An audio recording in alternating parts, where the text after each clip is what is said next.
Hello guys, നമസ്കാരം. ഇപ്പം നമ്മുടെ നാട്ടിൽ പൊതുവേ കേട്ടുവരുന്ന ഒരു കാര്യമുണ്ട്. മിക്ക ബ്രോക്കർമാരും പറയുന്ന കാര്യമാണ്, വിവാഹം കഴിക്കാൻ വേണ്ടി പെൺകുട്ടികളെ കിട്ടാറില്ല. ചെറുക്കന്മാർ ഒരുപാട് കാണും, പക്ഷെ പെൺകുട്ടികളെ ഇപ്പൊ കിട്ടുന്നേ ഇല്ല എന്നുള്ളത്.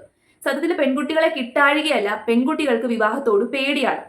ഈ ഒരു വാർത്ത കണ്ടോ? ഈ വാർത്തയ്ക്കകത്ത് പറയുന്നതും ഇതേ കാര്യം തന്നെയാണ്. അതായത് പെൺകുട്ടികൾക്ക് വിവാഹത്തോട് പേടിയാണ്.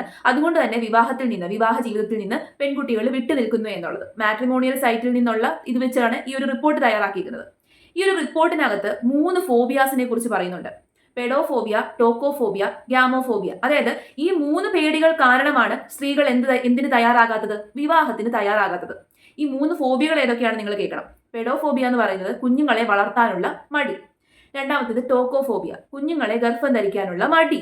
ഇനി ഗ്യാമോഫോബിയ എന്ന് വെച്ച് കഴിഞ്ഞാൽ വിവാഹത്തോടു കൂടി ഉണ്ടാകുന്ന ഉത്തരവാദിത്തങ്ങൾ ഏറ്റെടുക്കാനുള്ള വിമുഖത. സത്യത്തില് ഈ വിമുഖതയും മടിയും ഒക്കെ യഥാർത്ഥത്തിൽ സ്ത്രീക്കാണോ ഉള്ളത്? നമ്മുടെ നാട്ടിലെ സാഹചര്യങ്ങൾ പരിശോധിച്ചു കഴിഞ്ഞാൽ ഈ ഉത്തരവാദിത്തക്കുറവും മടിയും വിമുഖതയും ഒക്കെ സ്ത്രീക്കല്ല ഉള്ളത്, പുരുഷന്മാർക്കാണ്.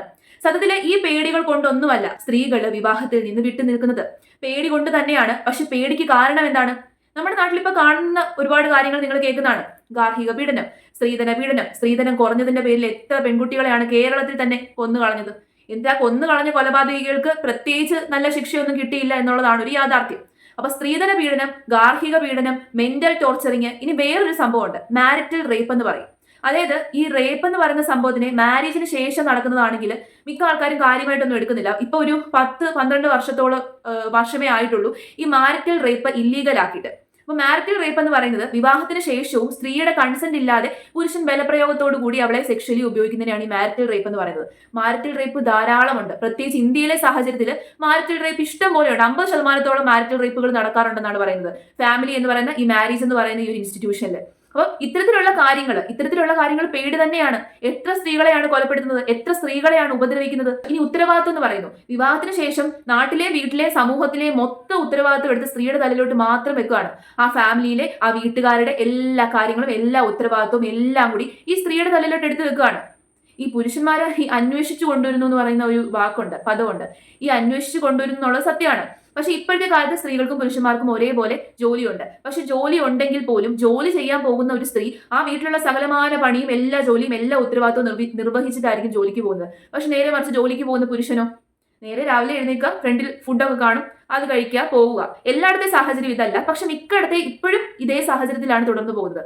വെസ്റ്റേൺ കൺട്രീസിലൊന്നും ഇങ്ങനെയല്ല എന്ന് പറയാം. അതായത് ഉത്തരവാദിത്തങ്ങളെ ഈക്വലി ഷെയർ ചെയ്യുന്നില്ല, എല്ലാം സ്ത്രീകളുടെ തലയിലോട്ട് മാത്രം എടുത്ത് വെക്കുവാണ്. ഇനി കുട്ടികളെ പ്രസവിക്കുന്നതിൽ, കുട്ടികളെ നോക്കുന്നതിലുള്ള മടി എന്ന് പറയും. പണ്ട് കാലത്ത് നമ്മൾ കണ്ടുകൊണ്ടിരുന്ന ഒരു കാര്യമാണ്, അച്ഛൻ എന്ന് പറയുന്നത് വെറും ഒരു ഫിഗർ മാത്രമായിട്ട് മാറുന്ന ഒരു ഇത്. അതായത് കുഞ്ഞുങ്ങളെ പ്രസവിക്കുക, കുഞ്ഞുങ്ങളെ നോക്കുക, കുഞ്ഞുങ്ങളുടെ എല്ലാ സകലമാന കാര്യവും സ്ത്രീയുടെ തലയിലോട്ട് മാത്രം വരിക. അപ്പം എന്തെങ്കിലും ഒരു ഉത്തരവാദിത്തം പറയുമ്പോൾ ആൺകുട്ടികൾ പറഞ്ഞ് എനിക്ക് ജോലിയുണ്ട്. പക്ഷെ സ്ത്രീകൾക്ക് ജോലിയുള്ളവരാണെങ്കിലും അത് മാത്രമല്ല, ഉത്തരവാദിത്തങ്ങൾ മാത്രമല്ല, ഇതുപോലെയുള്ള ബേർഡൻസ് ആണ്. അതായത് അടിച്ചമർത്തുകയാണ് പല കാര്യത്തിലും. ഈ പല പുരുഷന്മാരും നമ്മൾ ഈ സിനിമകളിലൊക്കെ തമാശ രൂപേണ പറയുന്ന ഒരു കാര്യമുണ്ട്, കല്യാണം കഴിച്ചോ നമ്മുടെ സ്വാതന്ത്ര്യം നഷ്ടപ്പെട്ടു, കല്യാണം കഴിച്ചോ നമ്മുടെ ജീവിതം. ശരിക്കും പറഞ്ഞ കല്യാണത്തോടു കൂടി സ്വാതന്ത്ര്യം നഷ്ടപ്പെടുകയും കല്യാണത്തോടു കൂടി എല്ലാ ബേർഡനും എല്ലാ ഉത്തരവാദിത്തങ്ങളും അനുഭവിക്കേണ്ടി വരുന്നത്, അതിന്റെ ഭൂരിഭാഗവും അനുഭവിക്കുന്നത് സ്ത്രീകളാണ്. ഒരു 90% അനുഭവിക്കുന്നത് സ്ത്രീകളാണ്. അപ്പൊ ഈ പേടികളാണ് ശരിക്കും പറഞ്ഞു കഴിഞ്ഞാൽ സ്ത്രീകളെ ഇതിനകത്തൊന്നും വിട്ടു നിൽക്കുന്നത്. ഇനി ഉത്തരവാദിത്തങ്ങളും നമുക്ക് ക്ഷമിക്കാം. നമ്മൾ ശാരീരിക ഉപദ്രവം എന്ന് പറയുന്നത് ഈ കാലത്തെ സ്ത്രീകൾ അങ്ങനെ ക്ഷമിച്ചെന്ന് വരില്ല, സഹിച്ചെന്ന് വരില്ല. കാരണം ആരും വിശ്വസിക്കാൻ പറ്റത്തില്ല. ഈ നമ്മുടെ നാട്ടിലൊരു പ്രയോഗം ഉപയോഗിക്കും, ചക്കയായിരുന്നെങ്കിൽ തുരന്ന് നോക്കായിരുന്നു എന്നുള്ളത്. ഈ ചക്ക പഴുത്തോ അല്ലെങ്കിൽ ചക്ക വിളഞ്ഞോ നോക്കുന്നത് നമ്മളത് തുരന്ന് നോക്കിയിട്ട് അതിനകത്ത് ചെറിയൊരു കഷ്ണം എടുത്ത് നോക്കിയിട്ടാണ് നമ്മൾ ചക്ക വിളഞ്ഞോ എന്ന് അറിയുന്നത്. മനുഷ്യന്മാരുടെ കാര്യത്തിൽ നമുക്ക് അങ്ങനെ നോക്കാൻ പറ്റില്ലല്ലോ. ഇപ്പൊ സ്ത്രീകളുടെ പറയാം, സ്ത്രീകളിലും ചീത്തയുണ്ട്, സ്ത്രീകളിലും പന്നലുണ്ട് എന്നൊക്കെ പറയും. എല്ലായിടത്തും ഉണ്ട്, എല്ലാ ജനറിലും ചീത്തയും നല്ലതും എല്ലാം ഉണ്ട്. പക്ഷെ മാരേജ് എന്ന് പറയുന്ന ഒരു ഇൻസ്റ്റിറ്റ്യൂഷനിൽ നിന്ന് സ്ത്രീകൾ വിട്ടു നിൽക്കാൻ കാരണം ഈ ആദ്യം പറഞ്ഞ 3 ഫോബിയകളാണെന്ന് എനിക്ക് തോന്നുന്നില്ല. അതല്ലാതെ തന്നെ വേറെ ഒരുപാട് ഫോബിയാസ് ഉണ്ട്. ആ ഫോബിയാസ് ക്രിയേറ്റ് ചെയ്യുന്നത് അറിഞ്ഞോ അറിയാതോ നമ്മുടെ സമൂഹം തന്നെയാണ്. അറിയാതെ അല്ല, അറിഞ്ഞുകൊണ്ട് തന്നെ നമ്മുടെ സമൂഹവും പുരുഷന്മാരുമാണ്. അപ്പൊ അവർ ക്രിയേറ്റ് ചെയ്യുന്ന ഈ ഫോബിയാസ്, അവർ ക്രിയേറ്റ് ചെയ്ത് വെച്ചേക്കുന്ന ഈ പ്രശ്നങ്ങളൊക്കെ ഒന്ന് സോൾവ് ചെയ്ത് കഴിഞ്ഞാൽ തീരാവുന്ന ഫോബിയാസ് ഒക്കെ ഉള്ളൂ സ്ത്രീകൾക്കുള്ളത്. അപ്പം സ്വയം എല്ലാ കാര്യങ്ങളും ഷെയർ ചെയ്ത് എല്ലാ ഉത്തരവാദിത്തങ്ങളും അങ്ങോട്ടും ഇങ്ങോട്ടും ഷെയർ ചെയ്ത് ചെയ്യുന്ന ഒരു ഇൻസ്റ്റിറ്റ്യൂഷനാണ് മാരേജ് എങ്കിൽ ആരും പേടിക്കേണ്ടതില്ല. ഇപ്പൊ കുഞ്ഞുങ്ങളുണ്ടെങ്കിൽ കുഞ്ഞുങ്ങളുടെ ഉത്തരവാദിത്തം ഈക്വലി, കുഞ്ഞുങ്ങളുടെ റെസ്പോൺസിബിലിറ്റി ഒക്കെ ഈക്വലി എടുക്കുവാണെങ്കിൽ ഒരു സ്ത്രീക്കും കുഞ്ഞിനെ പ്രസവിക്കാനോ കുഞ്ഞിനെ നോക്കാനോ മടിയുണ്ടെന്ന് എനിക്ക് തോന്നുന്നില്ല. അപ്പം ഇത്തരത്തിലുള്ള ഫോബിയാസ് എന്ന രീതിയിൽ ഇതിനെയൊക്കെ ഈ ഒരു സംഭവത്തെ, ഇത് ഗുരുതരമായിട്ടുള്ളൊരു കാര്യം തന്നെയാണ്. ഭാവിയിൽ ഇനി മാരേജ് എന്ന് പറയുന്ന ഇൻസ്റ്റിറ്റ്യൂഷൻ കുറയും. ഇപ്പൊ സൗത്ത് കൊറിയയിലും ചൈനയിലും ഒക്കെ നടന്നുകൊണ്ടിരിക്കുന്ന അതാണ്. കല്യാണം കഴിക്കുന്നില്ല, കുഞ്ഞുങ്ങൾ ഉണ്ടാകുന്നില്ല. അതുകൊണ്ടാണ് ചൈനയിലെ ജനസംഖ്യ കുറഞ്ഞു പോയിട്ട് ഇന്ത്യ 1ാം സ്ഥാനത്ത് എത്തിയതിന് കാരണം എന്താണ്? ഇതേ സംഭവം തന്നെയാണ്.